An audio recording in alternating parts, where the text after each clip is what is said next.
Hey there, good afternoon. I'm just going to wait for a few people to join me and we will get cracking. How is everybody? It's nice, isn't it? The weather's cooler. It's nice.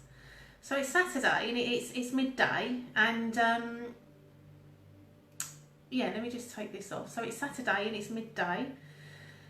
And I want to talk today about where your or our patterns and habits come from.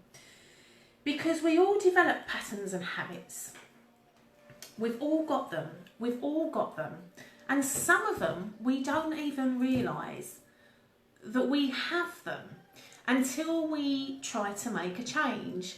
And that's when we start to realise that there are certain things that we do that are not necessarily in line with where we want to be.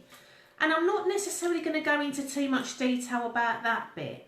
But from time to time, you know, from the time we're born basically, up until today, and it will continue to go, as we progress, we have experiences and we have many events in our life, and some of them will be fabulous and you will remember them forever for the fabulousness that they are.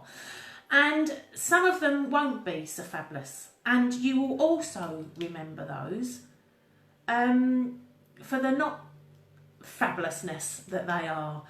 And what happens is we form beliefs. We form beliefs on those experiences. But we also train our bodies to respond in particular ways.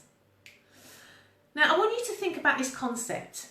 And this is a concept of marketing and advertising, basically. And in advertising, the concept is, and this hasn't changed, it's always been the same for years and years, as long as I've known about marketing. I'm not a marketeer by any shape or form.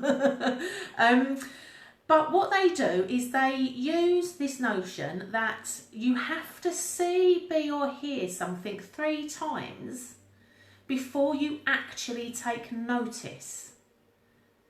And this is why adverts are constantly being played out in the media, because they make you believe that you need a product.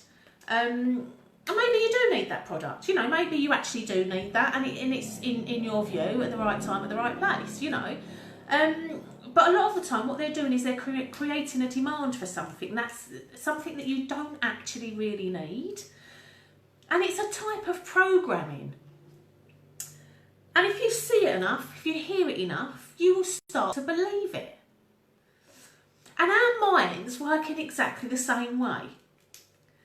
You know, our brains are so sophisticated, yet they are so simple at the same time.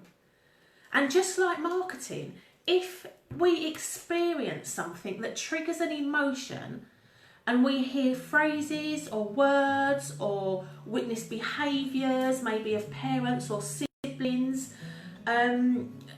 and they become repetitive, you will believe that to be true. You will believe that to be true. Because that is what it's programming you to do. And the thing is about this is what determines your beliefs. And your beliefs, they'll either empower you or they're going to limit you. And that's the only way they go. They will empower you or they will limit you. So what are they? What are beliefs? Beliefs are the thoughts and opinions that you deem to be true. That's what they are. That's your belief construct. It's the thoughts and opinions that you deem to be true. And if you think about all of the stimulus that pours in from the outside world, I mean, we are constantly bombarded, aren't we, with stuff, and we have to make sense of all of that, and so that we can act. And everything that we see and hear enters through our senses, and we have to process that. And we arrange that data into patterns that we may recognise from the past and that we can use in the future. And the patterns that the brain creates form these shortcuts. And we depend on our brains to do these and make these shortcuts, and we term them as being generalisations. Because if we had to relive every single moment and every single situation as if it was a new situation, we'd be paralysed, wouldn't we? And we wouldn't make any progress whatsoever. You know, I mean, imagine this. Imagine that every time you got into a car, you had to experience that as if it was the first time you was in the car, driving. You'd never move the car, would you? You'd never get from A to B, you know? And, you know, think about that. You know, when you go into a lift, for instance, you think that the lift is safe because you've done it before. Could you imagine if every time you walked into a lift you didn't know whether that was safe and whether it was a safe medium for travel? You'd just be paralysed, wouldn't you? So without making generalisations and without the ability to understand what something means, the fear of uncertainty would almost render us ineffective. Our progress would be limited and survival would be really difficult if possible, you know? And throughout our existence, we've relied on being able to distinguish between patterns of threat and patterns of safety. That's why we create the shortcuts, by arranging that information so that the brain can function with certainty. And then with these shortcuts, we can then put our focus into things that we meet that are inevitably new and unknown. And we call these shortcuts your beliefs. And it's a generalisation about something you feel to be true, because all beliefs are generalisations. And we create ideas and concepts in our minds to explain things. There are many, many situations in life in which we use generalisations, and they can serve us really, really well, like the lift scenario, yeah? Or they can destroy us when they arrive in the form of things like prejudice, racism, sexism.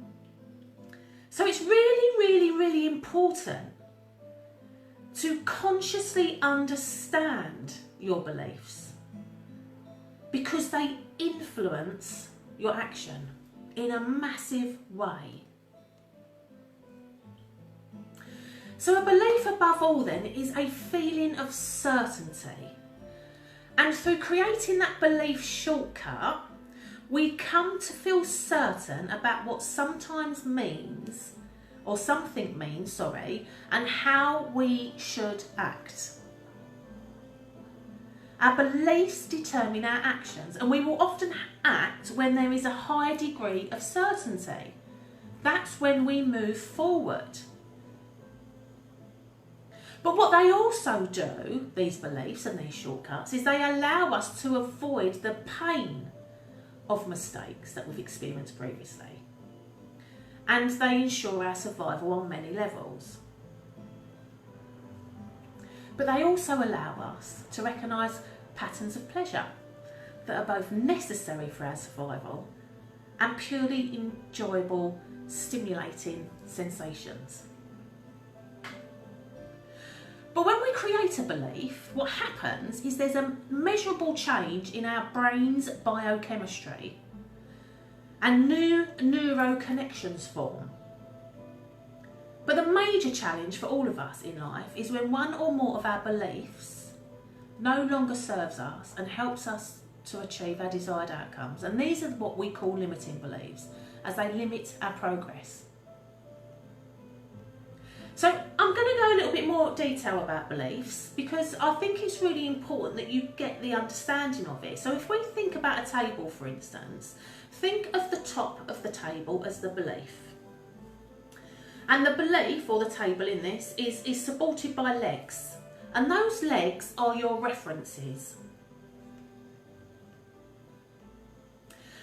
You see, beliefs require the evidence of references. And that's how we process the information we receive in our brain. And that's why we have this generalisation process going on. So if you continually so if you say you have a belief that you're not good enough, let's say you're not good enough, you feel you're not good enough, or you don't deserve something, it infers that you just are not going to get what you want in your world. You're not going to get what you want in your life because you don't feel you deserve it, because you're not good enough of it. So if that belief, as I'm not good enough, is the tabletop, it will have references attached to it. And the more references or legs that are attached to it, the stronger that table becomes, or that belief becomes. And some of the references that we gather from our experiences are more emotional than others. And when that's the case, they do tend to make for very sticky, strong beliefs. They're like super glue. And they become so difficult to unhinge or unstick that we become stuck in life. And it's often because of the emotional references that we have formed into beliefs about what is actually possible. But the thing about this is, and the beauty about all of this is we can create any belief we feel to. Any belief. We can believe anything we choose to, if you find the references to support it. And there's a big world out there, and it's diverse enough, it's crazy enough to provide any reference that you really require to inform a belief. I mean, if you think about what's been going on of late, think about how extreme some beliefs are, or how extreme people act in the world, the diversity of how people act in the world, and what makes that diversity, what makes that extremity? It's belief. It's belief, you know?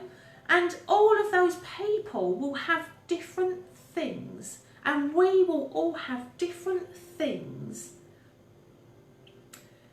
that we will reference to bring together to form our belief. But it's the references that support it. So it starts with your opinion, the references then support it, and then the conviction cements it. And as I said, the major challenge for all of us in life is when one or more of our beliefs no longer serves us, and we just can't seem to move forward to achieve what it is that we want to do. And we call these limiting beliefs, as they do really, really truthfully limit our progress. And it's at this point when we also find that we use habits and addictions that we've developed over time. Remember the marketing, advertising concept? Or maybe it's something that you've observed. It's something that you've picked up. You've picked up a habit as a means to pacify the feeling of not being happy and being stuck. Which all this does is then reinforce the very thing that you want to break free from. And whatever that may be, if you want to move forward, the best way I like to look at this is you have to detox your belief system, literally. Like you cleanse your body, you have to cleanse your belief system. You have to strip it back and understand what is actually preventing you from living your best life. And in order to do that, in order to be at that space, and the only time you truly do get to that point is when you are sick and tired of being sick and tired of being stuck. Now, if you'd like to know more about how you can do this and how you can change your belief system and how you can reprogram your brain using references that can bring a new belief system to you to unstick you from that place of being sick and tired of being sick and tired of being stuck, then you can watch my free training. It's on my Facebook page, and what I'll do is I'll share the link in the comments for here, and go through the training, have a look at it for yourself, and get looking at your belief system. Where are you with yours? Are you holding on to beliefs that are no longer serving you? Are you in that space where you're just sick and tired of being sick and tired of being stuck? Are you there? Are you at a place where you know your habits are just reinforcing a belief system that is not serving you? Are you there? Is that the place you're at? You know? But wherever you are, now is the time to start reviewing these things. Detox it. You need to treat the brain in exactly the same way that you treat your body. You know? When you cleanse your body, you need to cleanse your brain too. And cleanse it of all the stuff that you don't need anymore, and let it all go. Let it all go so that you can get into that mind of yours, what it is you need to believe, so that you can step forward. And then you can start training your body to actually follow suit with you so that you're all aligned. So get on the training, guys. It won't take much of your time, but get on the training. I'll stick the link to it in the comments. And I'd love to have your feedback. So let me know how you get on. I'm really interested to find out how you get on. So on that note, have a fantastic rest of your Saturday, and I will speak to you all again soon. All right? You take care now. Bye-bye. Bye.